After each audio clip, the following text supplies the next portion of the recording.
Why do we say in a pickle anyway? If you're curious about more quirky phrases, don't forget to like this video and subscribe for more fun facts. There's something, kind of adorable about the expression in a pickle.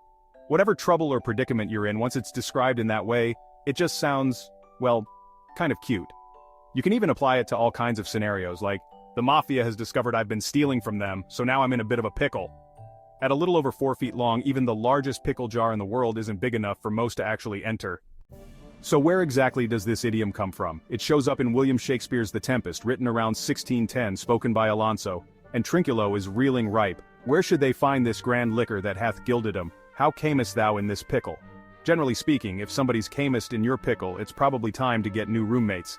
But in this context, Alonso is referring to Trinculo being drunk.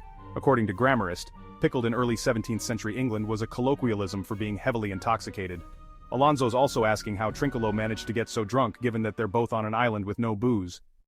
While the idiom appears in The Tempest, it wasn't actually the first instance where the word pickle was used in print.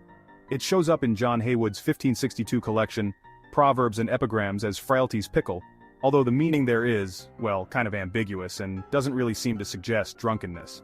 The term pickle itself is thought to come from the Dutch word pekkel, which refers to brine rather than what's floating around in it. So, pickling. The leap from preserved due to being submerged in liquid to drunk isn't a huge one, especially when you consider alcohol's preservative qualities. In the brine versus in a bind. So how did being in a pickle come to mean being in a tricky situation? About 50 years after Shakespeare, diarist Samuel Pepys seemed to be using it that way, writing in 1660 about being at home with the workmen all the afternoon, our house being in the most sad pickle.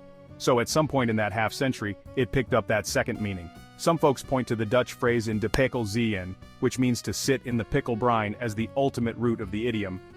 But certain Dutch etymological dictionaries argue that the expression may have been more literal, directly about brine, or closer to Shakespeare's usage. According to a theory by food writer Sam Dean, the expression really makes a lot more sense when you remember that the word pickle means something totally different in the UK compared to America. In the States, it generally refers to the dill variety, a cucumber made more delicious by the clever use of brine, herbs and, well, thyme. But in Britain that's called a gherkin, and the term pickle usually means a condiment made from a jumble of vegetables, spices and vinegar, a tangy sweet brown mixture that can turn a plain cheese sandwich into a culinary adventure. This pickle, while glorious, is also kind of all over the place. It's sticky, it's slimy, and honestly, it's not all that different in texture from, the penultimate vomit after a round of food poisoning. What a jumbled mess. So yeah, what a pickle indeed.